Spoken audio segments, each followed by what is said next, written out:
I am Mudita, and welcome back to Satisfactory. In this save, I'm using a few of the new game modes that have been added with Update 1.2. I need 100 times the space elevator parts to complete each phase. Each machine takes 5 times the normal power, the resource nodes are random, and so is the purity. All the space elevator parts are automated and being delivered. While I wait, my plan is to replace a lot of my starter area and these first towers. In the last video, I was able to replace my concrete, iron plates, iron rods, and reinforced iron plates towers. Today, I'll be working on wire, cable, copper sheets, rotors, and modular frames. Here we are in the northern forest where we get a nice view of the rocky desert. I'm sure many of you are familiar with this location. This is probably one of the best starting locations, especially for the northern forest. You've got 4 nodes right here, and then a little bit to the left we've got 2 more nodes, and then right behind where I'm standing there's 1 more. Now normally I think this is mainly iron on the right, some copper on the left, and limestone right in front. With the random nodes it's a little bit different. Big difference is one of them is bauxite now. Since I'll be making quite a few different parts in this factory, the spreadsheet is kind of big, so instead of boring you with that, I'm just going to break it down floor by floor because this is going to be another tower. But in total, I only need 136 copper and just shy of 200 iron ore. And the reason I picked this location is the copper node is impure, and I've also got a couple impure iron nodes that I can take advantage of. And that way it doesn't feel wasteful. I'll be getting a lot out of each of the nodes. So I'm thinking I am just going to pave this entire area down here. I'm going to use a couple of these nodes. And because I want both the iron and the copper to go to a couple different places, this will give me room to do any of the load balancing I need. Because of this location, I think it's going to be easier to go up instead of trying to get it to sprawl out too far. I'm going to try my best to squeeze this into the terrain. Bean's finished with his inspection. I guess all the miners and foundations are good. We've got the 2 iron nodes that we're going to use. One's normal, one's impure. We've got the impure copper, and a little more concrete never hurt anybody. I'm just going to turn another 300 limestone into some more concrete. I think it's easiest to do the load balancing last once I know where each amounts are going. I can usually make the belt work a little bit cleaner that way. Since I want to work within the bounds of the landscape here, this first floor needs to be the smallest. Once we get above this floor, then I've got a lot more room. Since the copper sheets, wire, and cable really don't need that many machines, let's go ahead and throw all of those on this first floor. Let's go ahead and start on the right here, and let's do the wire and the cable. Since the cable is the longest production chain on this floor, that will dictate the spacing. Alright, so I know this smelter is going to feed into 2 constructors, so I'm going to put this right on the edge, and then same with this one. This one's going to feed into 2. Alright, let's go ahead and get the constructors right in the middle of the floor. And I need 4 of them in total. And then just one last constructor. And then we'll just line this up with the very last foundation. Okay, so let's work backwards. This very last one is the one making cable. Compared to my starter towers, I have decided to double the production for both cable and wire. I never really ran out, but the containers took absolutely forever to fill up, so it felt like I was just on the verge of not making enough. So I think doubling the production is definitely worth the extra power cost. And now all 4 of these constructors are going to be making wire at 100%. Since that one needs 60, we're just going to merge up 2 of them. And there's the belt work done for that one. And then these 2 will get grouped up together, and those are just going to go into storage. All of these constructors need 15 copper apiece, so each of these constructors are just set for 100%. And I just need 1 splitter in front of each of these. Wire and cable's done. And we'll just go to the other side to split up everything. I need 1 smelter. And we'll get them all nice and lined up.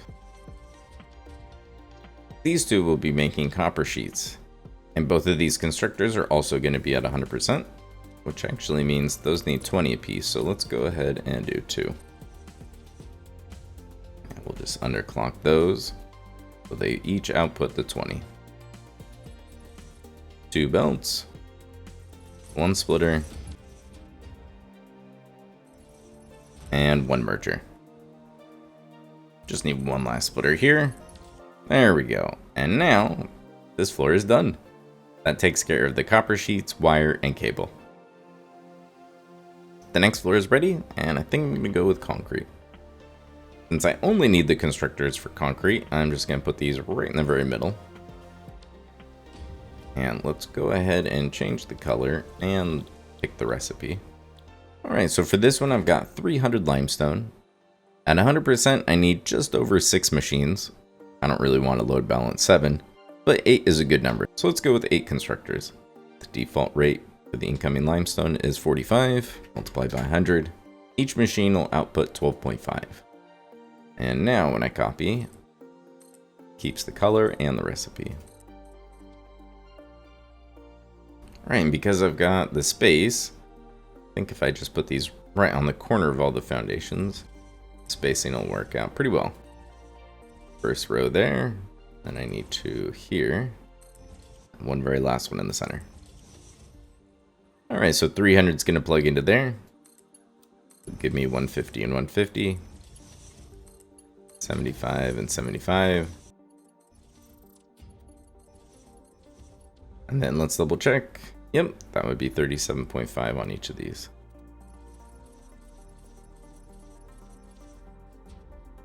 And now I can just do a mirrored setup with the mergers.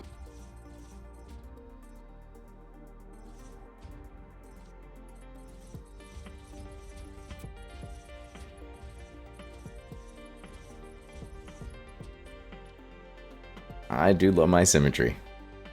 I just need to plug 300 limestone into the left, and out of the right, I'll get 100 concrete. And the tower grows taller. Next up, rotors. For the rotors, I'm planning on making 9 per minute, and so if I go with the copper rotor recipe, that means I only need 1 machine, since the default rate is 11.25. 9 rotors is what I'm making over at my starter area, and that has been more than enough. It feels weird to make less, so we're just going to keep it the same. I only end up needing 36 copper ingots and 39 iron ingots. So thankfully, this really isn't too costly. Alright, so to get the spacing right, let's go ahead and put a splitter right here, because that should give me enough room to get that plugged in. Because for the iron, I need 4 constructors, so that's going to take up 4 foundations. So I'm going to need a splitter there, and then a splitter here. And now I should be able to put the smelters right in line with the edge here. So we need 4 of those. Well, I don't need 4, but I'm going to place 4 because I like being able to just direct feed them into the constructors. Which are next up. And I think that would be dead center, but I think I need just a little bit more space. Just move it back by 1 meter. Alright, so there are the 4 constructors. Let's work on the recipes for this half. These are going to be doing the cast screws. I need 156 across 4 machines. So each one is going to output 39. And each of these require 9.75, so we can just set each of these for that amount. Alright, let's get these things all lined up. On the other side, let's take care of the copper. For this, I just need 2 smelters and 2 constructors. These will be making the copper sheets. I need 18, so each one will make 9. To make 9 needs 18 ingots, so let's just set those. One last piece, the assembler. And for all the spacing, I think it's going to be easiest if we get that right about there. But now, with the screws, we're going to line the merger up right on the edge of the foundation. So we don't need the very first one. And that will face right into that input. 156, so that's a Mark III. And then on this side, we'll just turn 1 merger sideways. And that can feed into there. Almost forgot to set this recipe. So copper rotor, 9 per minute, 18, 156. Everything looks good. It's a fun little copper rotor setup. I like it. The machines are now color coordinated, and we can move on to the final floor. The final floor is the one that needs the most amount of machines, and that's modular frames. Taking a look at the spreadsheet, this only requires iron. So this would have fit better in my last factory where I was only making iron parts and then the concrete.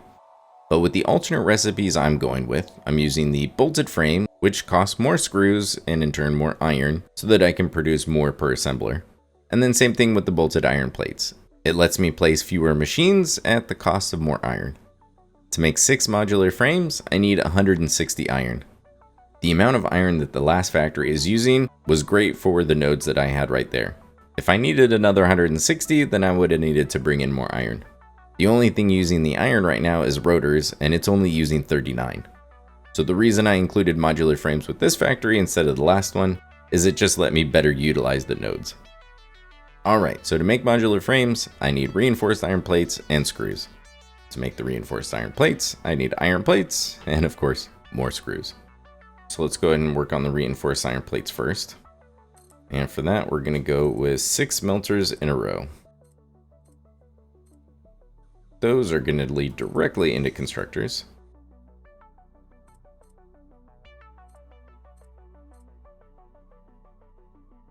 And all of this is then going to go into an assembler. Alright, so let's just work backwards. This assembler is making my bolted iron plates. I'll be making 9 of these. So that's 54 plates, 150 screws. For the screws, that means all 3 machines are at 100%, because each one outputs 50. And then for the plates, we just need to underclock them slightly. I only need 57 across 3 machines, so that's 19 for each one. And now I know exactly what I need to set my smelters for. So for these 3, 28.5. And for the ones leading into the screws, they only need 12.5. Just some quick belts there, and because each of these only need 3, I only need 1 smelter. Alright, and for this, let's keep it nice and tidy. So I'll place 1 merger there, and then 1 merger forward, facing in. There we go. Then it really just depends on how you want the belts to look. So I think we'll go this way. The screws, they need to be Mark III. Alright, so there's the reinforced iron plates done. Now I just need to make more screws to combine with those reinforced iron plates. So we'll get the smelters lined up with this assembler, and I need 4 of them.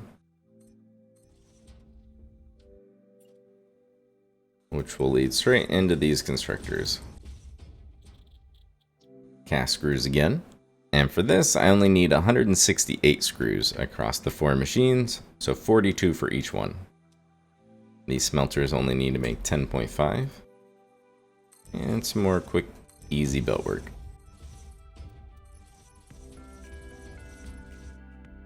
Alright, so now we can just group up all of these screws.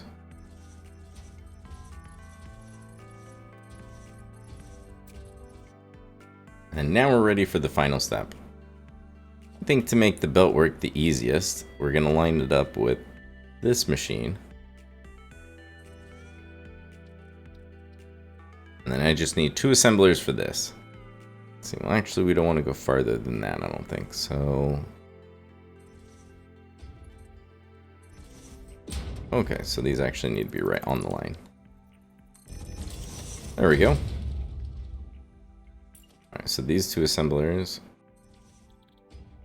bolted frame alternate, and each one will output 3. Alright, so we gotta do the close one, close, and then to get the spacing right for that, I'm just going to put a splitter right here. Line it up with the middle, nudge it up 2, and there we go.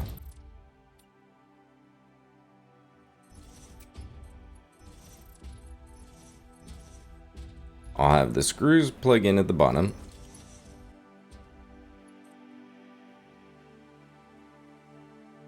And then we just need one last little stubby lift here. Delete the splitter. And there's the reinforced iron plates. And then we just need one last merger. And that will group up the modular frames. And that's modular frames. I like it. It's a reasonably compact setup, but you still get to see everything moving around on the belts. Now that all the machines are placed and most of the basic belt work is taken care of, let's do a little load balancing. Alright, so we've got 2 iron nodes. I need a total of 199.5. So I think the easiest way to do this is to come over to the impure node and set this one for 37.5. The 0.5 really isn't that bad to deal with, but now I can just eliminate one of the inputs, which leaves the remaining 162 for the normal node. And you know what, let's just copy this. And we're actually going to have it face this way. And paste. Perfect. I need to split 162 into 3 completely different amounts. 81, 42, and 39. And of course, here's the little diagram to do it. This one really wasn't so bad. 162 is actually a convenient number because it's 81 times 2. And 81 is a power of 3. So we start with our splitter. I've got quite a bit of room to work with here. Go ahead and space these out. We'll give them 2 meters. Now I just need 3 more splitters in a row. And then I can switch to mergers. And I need 2 on the left. And then just 2 on the right. 162 from the minor into the first splitter. And we split that in half, and that's 81, and, well, here's 81, and that's one of the outputs I need. With the remaining 81, we split it into thirds, so that's 27, 27, and 27. Split it into thirds again, 9, 9, and 9. And then one last time. So there's 3. Here's 3, and, you know, actually, let's just spin this merger sideways. So there's 3, and there's 3. And this is 27 and 9, so that's 36. Plus the 6, there's the 42. This right here is 36, just like the other side. And then 3, so here is the 39. And the iron turned out to be surprisingly simple. The only other one we need to do is the copper. For the copper, I'm working with 136, and I need to split that 60, 40, and 36. Okay, so just to give myself enough room on either side, let's go ahead and start this just a little off-center from the actual miner.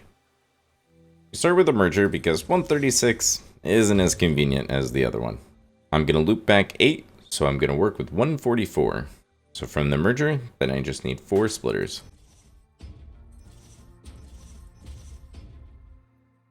And then as far as splitters go, I just need one last one next to the very first splitter, but spaced out basically twice the distance.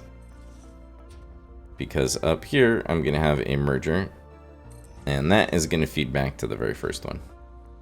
On the other side, we just go to the third splitter. We've got one merger here. And then to make sure I've got enough space, we'll just go out another 2 meters, and then one last merger right here.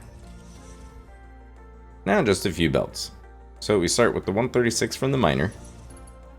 Like I said, we're going to loop back 8, so this is going to be 144. Split it in half, that would be 72 and 72. Here's 36, and there's 36. Now, with 36, we're going to split that into thirds. So that would give me 12, 12, and for the last 12, just need old Stubby here. And there's 12. So that would be 24 with those 2 belts plus the 36. Here is my 60. With this 12, we're going to split it into thirds again. So there's 4, and then for this last one, just go old Stubby up and over. And once I've got one in, the second one will connect. Alright, so we've got our belt of 60. This right here puts 4 over to here, but to finish this one off, I need to come back to this belt. This right here is 72, so if I split that in half, here's 36, which is one of the amounts that I need. And then the other 36, let's just get old Stubby here. And that is going to come over here and plug into this merger. Alright, and then now I've got my 40. Last thing we need to do is complete the loop. So this 8 is going to come back and plug into this merger. Since we're taking up both of these spots right here, we're just going to use the normal height of the lift. And there's the fun ratio split for the copper. With 8 belts and them all having different amounts, I thought it would be best to give myself a few labels. Everything's nice and organized. As you can probably tell, the idea is to bring them all to this side of the factory, and then I'm just going to bring them up to whichever spot they need to go to, hopefully in a somewhat organized fashion. And as far as the factory goes, that's the main bit of work besides the decorating and the power. As I'm sure you noticed, I didn't really leave myself a whole lot of space for the storage. And so my thinking is this little area right here would be a fun spot to put another little tower of just storage. I do love these trees, but a few of them are going to have to go. Well, all the lifts are in. I tried to make it as kind of organized as possible, where the most middle ones were coming from the very top, and then it just kind of goes out from there. Thankfully down here I had plenty of space, and although it looks a little bit crazy, there's no clipping, and everything's getting to where it needs to go. And then, like I said, this area was going to turn into my storage. With so many parts, I wanted to split it up between floors. So we've got wire and cable here, copper sheets, rotors, modular frames here, and then just a completely horizontal version of that other blueprint I was using for concrete.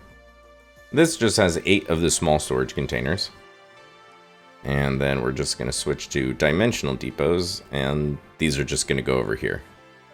And that's the idea with all of these floors, is I'm going to have all the dimensional depots just on this side right here. So with most of these, like the cable and the wire, I've got 3 storage, which means I'm going to start off with 3 dimensional depots. But if later on I decide that's just not enough, I can just add another stack, and we'll go from 3 to 6 for all of these, which I'm really hoping I won't need more than that. But with the concrete, we're just going to do the 8. So my plan was to gather up all of the items and put them all onto a sushi belt. And then they would make a short little trip across here. And then on this side, there's a couple of different ways I could do this. But what I thought would be fun would be to use the programmable splitters. I could use a regular smart splitter and use 2 of the outputs, one for wire, one for cable. But it'd be nice if I could just use one programmable splitter and then just have the one belt go to here and then one more smart splitter split between the 2. I think it would just be a cleaner look. So let's just go ahead and put this on the lift, and oh, when it's on the ground, I only need heavy modular frames, computers, and AI limiters. But if I want to use the vertical version on a lift, all of a sudden now I need a supercomputer. Well, that sucks. I'm gonna guess that that's not how it's supposed to be, because, let's see, merger is the same. Oh, actually, the priority merger does change. I didn't realize that either. So the vertical version uses AI limiters and circuit boards, where it's normally reinforced iron plates and crystal oscillators. Splitter is the same, smart splitter is the same. So it's just the programmable splitter and the priority merger that change. I'm not really sure if that's how it's supposed to be or not. I'm pretty sure for the splitter, that's the old recipe, before 1.0 or something, I think. But since the priority merger is pretty new, I'm not really sure what the reason for its change is. Maybe it is how it's supposed to be? I'm not really sure. But unfortunately, I don't have supercomputers yet. That's alright. Minor hiccup, but I can make this work with smart splitters. You'll probably notice that I don't have any Mercer spheres, but I have plans for 21, I think is what it comes out to. You know what that means. Time for a little bit more exploring. Take a look at the map. Radar towers are coming in handy, but there's still that one out there that I haven't found, and I found most of the other ones that are closer to home. There's 12 over here, but that's still not enough. But if we zoom in over here and take a look, 7, 14, and really it's because it only covers a tiny bit of the Spire coast out here. I haven't touched this area at all, so I know that there are plenty of Mercer spheres out here. Oh yeah, look at that, 28 in this area. At least I won't have to journey too far. Ah, the Spire Coast. You can kind of tell from a distance, there are quite a few slugs out here also. If I cheat and make it nighttime, now they really start to stand out. Because power is always going to be an issue, I really haven't used too many power shards. I've been mainly saving them for the miners and a few other things. But in a couple videos, eventually we're going to get to a point where I'm going to use a lot of them. But like usual, I'm just going to go ahead and skip through all of that part.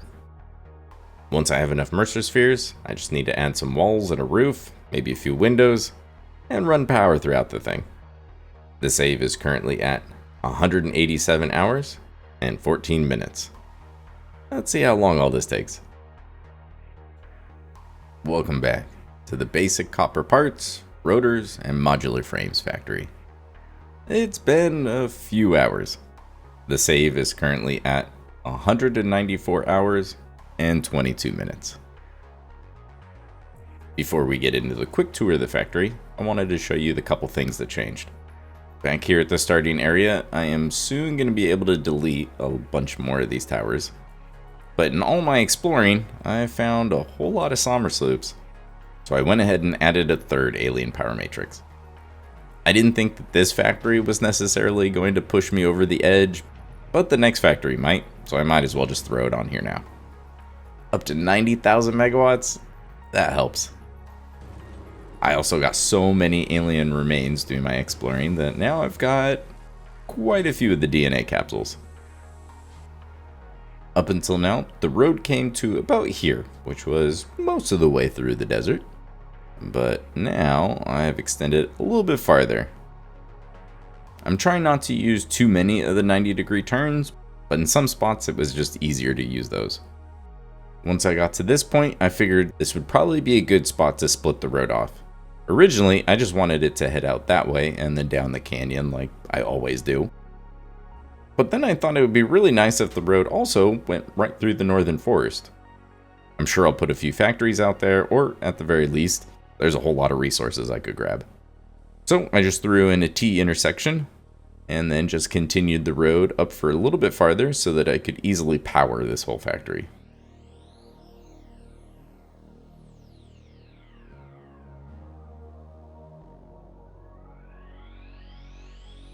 Eventually, I'll figure out where the rest of that road needs to go, but for now, that was good enough. Now let's take a look at the factory. Since the top floor was so much longer, I decided to just add some pillars to give it some support.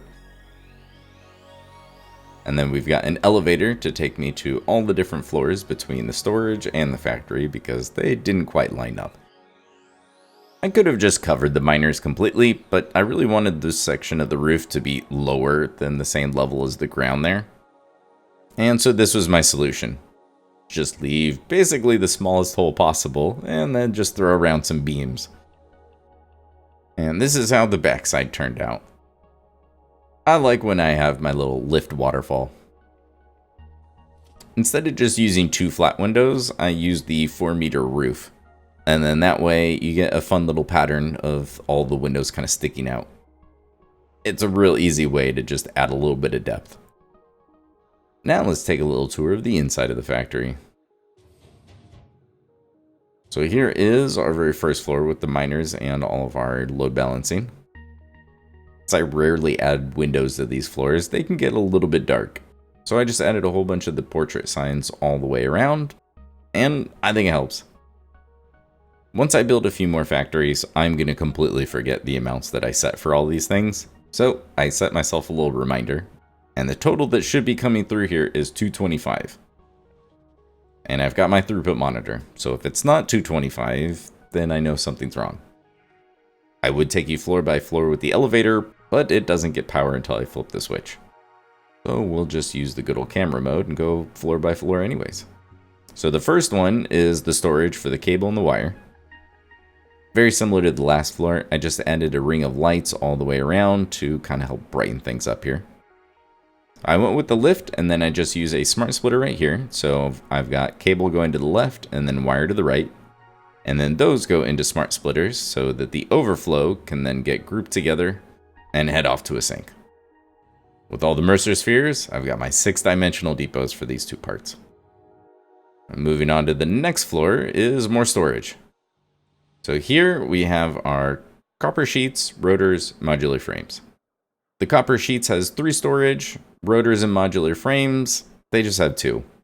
I'm pretty sure that'll be enough.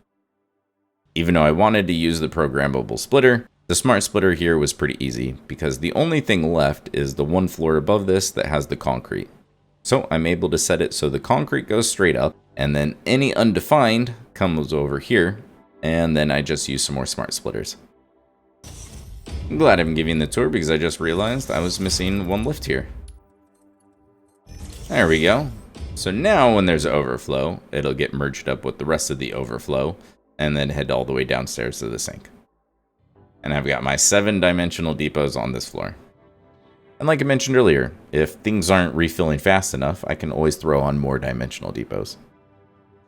The next stop on the elevator is actually the first dual floor. Like I said, with the concrete, we just do the 8 normal containers and then our 8-dimensional depots.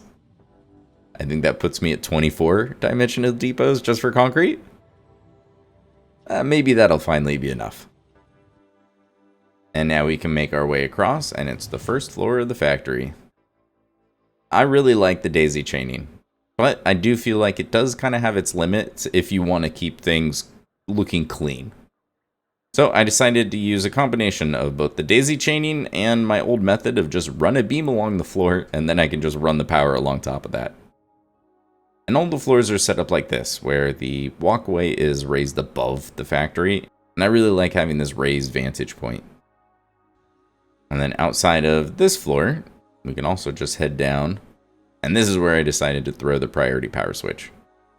I don't have any actual lights in here, so I didn't need the light control panel, so I just felt like keeping things simple.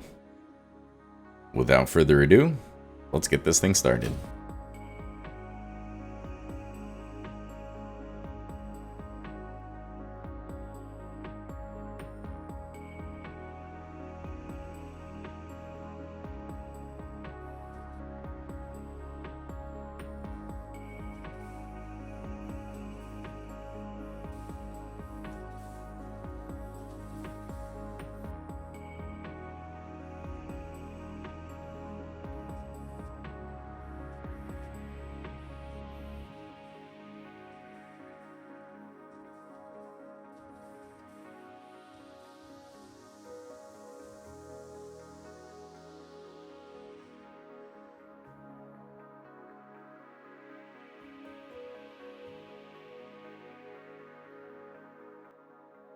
Alright, things are looking good.